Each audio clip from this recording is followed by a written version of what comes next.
నమస్తే, welcome to our channel. నేను సౌజన్య. లోకేష్ దగ్గర ఉండేటువంటి రెడ్ డైరీ ఏదైతే ఉందో దాన్ని చూసి అందరూ భయపడుతున్నారు, ముఖ్యంగా వైసీపీ నాయకులు. విజయసాయి రెడ్డి గారు అయితే ఏకంగా ఎలక్షన్ కమిషన్కే దాని మీద కంప్లైంట్ చేశారు. ఇందుకే ఆ రెడ్ డైరీలో భయపడేంతగా ఏముంది ఏంటి? ఈ అంశానికి సంబంధించి మనతో మాట్లాడడానికి, వారి విశ్లేషణను మనతో పంచుకోవడానికి ఈరోజు మనతో పాటు ఉన్నారు senior journalist, senior political analyst CS Rao గారు ఉన్నారు. వారితో మాట్లాడదాం. నమస్తే అండి. నమస్తే సౌజన్య. అంటే రెడ్ కలర్ని అంటే బ్లడ్ని చూసో లేకపోతే రెడ్ సిగ్నల్ చూసో అందరూ భయపడతారు, ఆగిపోతారు సిగ్నల్స్ దగ్గర, ట్రాఫిక్ సిగ్నల్స్ దగ్గర. కానీ రెడ్ డైరీని చూసి, లోకేష్ గారి దగ్గర ఉండేటువంటి రెడ్ డైరీని చూసి వైసీపీ నాయకులు భయపడుతున్నారు అందరూ. విజయసాయి రెడ్డి గారు ఒక అడుగు ముందుకేసి ఎలక్షన్ కమిషన్కి కంప్లైంట్ చేశారు అని చెప్పేసి అన్ని వార్తలు వస్తున్నాయి. అంటే ఒక డైరీ గురించి అసలు ఎందుకు కంప్లైంట్ చేయాల్సి వచ్చింది? ఏముంది అందులో ఆ డైరీలో? ఆ డైరీ సీక్రెట్, ఆ డైరీని చూసి ఎందుకు భయపడుతున్నారు అనేది విశ్లేషణ చేసుకునే ముందు అసలు లోకేష్ పేరు కానీ, లోకేష్ గురించి కానీ ఎందుకు వైఎస్ఆర్ కాంగ్రెస్ పార్టీ అంత హైరాణ పడుతుంది అనే దాని మీద మనం ఆలోచిస్తే కనుక, జనరల్గా ఎవరినైనా ఎక్కువ తలుచుకుంటుంటారు. ఎవరు తలుచుకుంటుంటారు? అభిమానించే వాళ్ళని తలుచుకుంటారు, ప్రేమించే వాళ్ళని తలుచుకుంటుంటారు, లేదా శత్రువు గురించి తలుచుకుంటారు, అంతే కదా. సో ఇప్పుడు లోకేష్ శత్రువా, అభిమాని అంటే శత్రువు, రాజకీయపరమైన శత్రువు. అంటే బలమైనటువంటి శత్రువుగా ఇప్పుడు వైఎస్ఆర్ కాంగ్రెస్ పార్టీకి లోకేష్ కనిపిస్తున్నారు.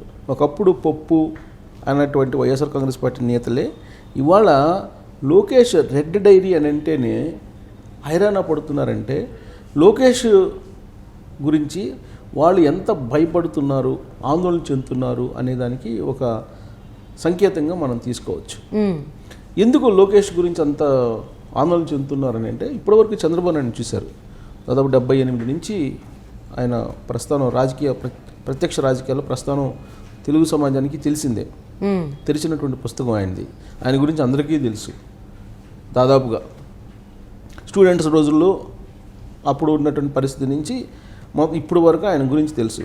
ఆయన దాదాపుగా 15 సంవత్సరాలు ముఖ్యమంత్రిగా చేశారు. కాబట్టి ఆయన పరిపాలన తీరు కానీ, వ్యవహార శైలి కానీ, ఆయన ఏ విధంగా వ్యవహరిస్తారు, ఆయన వైఖరి ఎలా ఉంటుంది అనే దాని మీద రాజకీయాలతో పరిచయం ఉన్నటువంటి వాళ్ళకి చాలామందికి అవగాహన ఉంటుంది.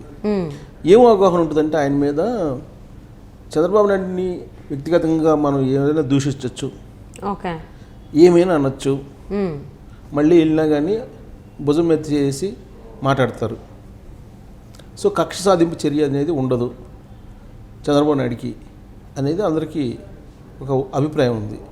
ఈయన మారడు, నేను మారతానంటాడు కానీ మారడు. అధికారంలో పోయిన తర్వాత మనం మారదాము, మనం అధికారంలోకి వచ్చిన తర్వాత మీ అందరికీ న్యాయం చేస్తానని చెప్తారు. అధికారంలోకి వచ్చిన తర్వాత మళ్ళీ యథాతథంగా ఆయన తనదైనటువంటి శైలిలో శత్రువులను కూడా దగ్గరకు తీసుకుంటాడు. అసలు అప్పటి వరకు కష్టపడిన వాళ్ళనేమో మామూలుగా చూస్తాడు. బట్ శత్రువులు వస్తే శత్రువులతో కూడా మాట్లాడతాడు అనేటువంటి అభిప్రాయం ఉంది. కానీ లోకేష్ విషయంలో అలా కాదు. లోకేష్ విషయంలో ఒకసారి శత్రువుగా మారేటంటే దాన్ని శత్రువుగానే చూస్తాడు లోకేష్. అది నష్టం కానీ లాభం కానీ. తన వర్గం, తన మనుషులు, తన పార్టీ, తన శ్రేణులు, తన కార్యకర్తల కోసం ఎంతకైనా తెగిస్తాడు లోకేష్ అనేటువంటి ఒక ఒపీనియన్ ఇప్పుడు తెలుగుదేశం పార్టీలో లోకేష్ మీద ఉంది. ఓకే, నా అనుకుంటే ఆయన ఏ పని చేయడానికైనా, ఎక్కడికి వెళ్ళడానికైనా చేస్తారనేది. అధికారం కోల్పోయిన తర్వాత పడినటువంటి బాధలన్నింటినీ కూడా చూశారు.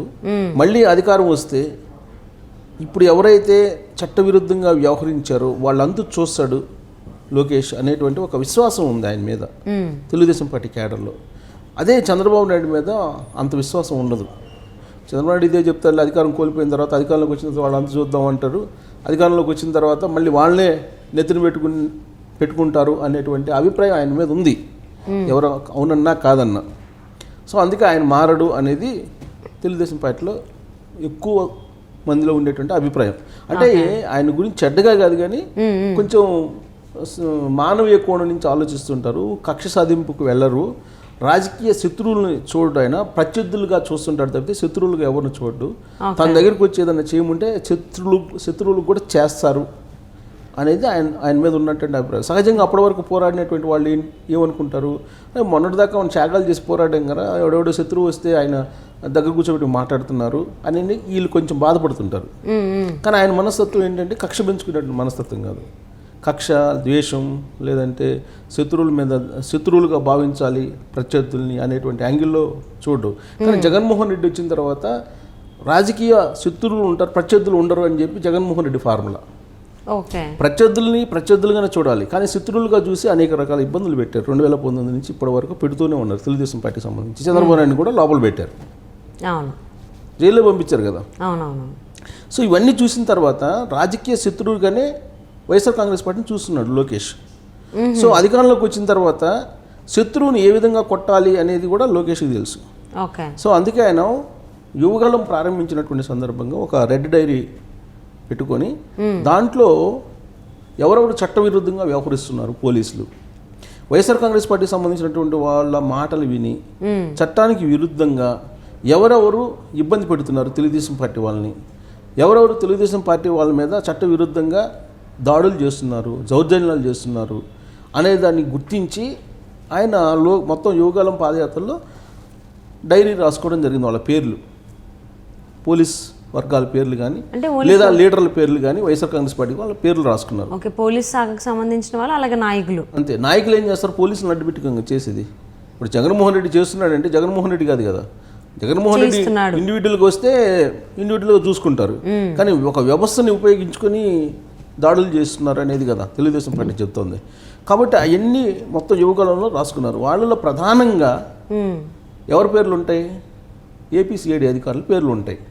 ఏపీసీఐడి అధికారులు ఎవరున్నారు, ఆయన అంతకుముందు పనిచేసినటువంటి వాళ్ళు, ఇప్పుడు ఉండేటువంటి వాళ్ళు, వాళ్ళ పేర్లు ఉంటాయి. ఎందుకు సిఐడి అధికారులు? ఎందుకంటే ఏది చేసి జగన్మోహన్ రెడ్డి ఏది చెప్తే అది చట్టవిరుద్ధంగా ఏపీసీఐడి పోలీసులు చేశారనేది కదా మొదటి నుంచి తెలుగుదేశం పార్టీ వాళ్ళు చెప్తుంది. ఇప్పుడు ఏపీసీఐడియే చట్టవిరుద్ధంగా నోటీసు ఇవ్వకుండా చంద్రబాబు నాయుడు కూడా తీసుకెళ్లారని కదా కోర్టు. ఇప్పుడు మాజీ సీఎంగా Z+ కేటగిరీలో భద్రత ఉన్నటువంటి చంద్రబాబు నాయుడిని ఎలాంటి నోటీసు ఇవ్వకుండా, ఎఫ్ఐఆర్ లేకుండా తీసుకెళ్లి జైల్లో పెట్టారు కదా, అది చట్టవిరుద్ధమే కదా. ఈవెన్ గవర్నర్ ఇవాళ కూడా సుప్రీంకోర్టులో తేల్తల్లా ఆ చట్టమా చట్టవిరుద్ధమా, చట్టపరంగా చేశారా అనేది. సో అలాగా అనేక మంది తెలుగుదేశం పార్టీకి సంబంధించినటువంటి వాళ్ళని సోషల్ మీడియాలో పోస్ట్ చేసినటువంటి వాళ్ళని కూడా వాళ్ళు ఏపీసీఐడి వాళ్ళు అర్ధరాత్రి పూట ఇళ్లకు వచ్చి తీసుకెళ్ళి నానా రకాల ఇబ్బంది పెట్టినటువంటి సందర్భాలు. అందుకే ఏపీసీఐడికి సంబంధించినటువంటి వాళ్ళ పేర్లు రెడ్ బుక్లో ఉన్నాయి, అందరితో పాటు వీళ్ళవి కూడా ఉన్నాయి, కాకపోతే ప్రథమంగా ఉంటాయి వీళ్ళ పేర్లు. దీన్ని లీగల్ కోణంలో తీసుకెళ్లారు. లీగల్ కోణంలో తీసుకెళ్ళి విజయవాడలో ఉండేటువంటి ఏసీబీ కోర్టులో కంప్లైంట్ చేశారు, పిటిషన్ వేశారు. దీని మీద ఎందుకు వేశారు ఆ పిటిషను? సో రెడ్ బుక్ చూపించి సాక్షులను ప్రభావితం చేస్తున్నాడు లోకేష్ అనేది అక్కడ పిటిషన్ వేశారు ఏసీబీ కోర్టులో. ఎందుకు? ఫైబర్ నెట్ కేసులో ఒక నిందితునిగా లొకేషన్ చేర్చారు, అలాగే స్కిల్ డెవలప్మెంట్ కేసులో కూడా చేర్చారు, అవుటర్ రింగ్ రోడ్లో అన్ని కేసుల్లో ఈయన్ని కూడా చేర్చారు కదా. చేర్చినప్పుడు ముందస్తు బెయిల్ ఇచ్చారు లోకేష్కి. ముందస్తు బెయిల్ ఇచ్చినప్పుడు కొన్ని కండిషన్స్ పెట్టారు. ఏది కోర్టు కొన్ని కండిషన్స్ పెడితే ముందస్తు బెయిల్ ఇచ్చింది. సో ఆ కండిషన్స్ని ధిక్కరిస్తూ ఆయన రెడ్ బుక్ అనేది చూపించి పోలీసుల్ని బెదిరిస్తున్నారు, సాక్షుల్ని అంటే ఏపీసీఐడి వాళ్ళని బెదిరిస్తున్నారు. సో సాక్షులు వాళ్ళు చెప్పాలి కదా, వాళ్ళు ఎఫ్ఐఆర్ వాళ్ళు ఛార్జ్ షీట్ వేయాలి కదా, వాళ్ళని బెదిరిస్తున్నారు. అలాగే ఉద్యోగస్తులను బెదిరిస్తూ ఉన్నారు.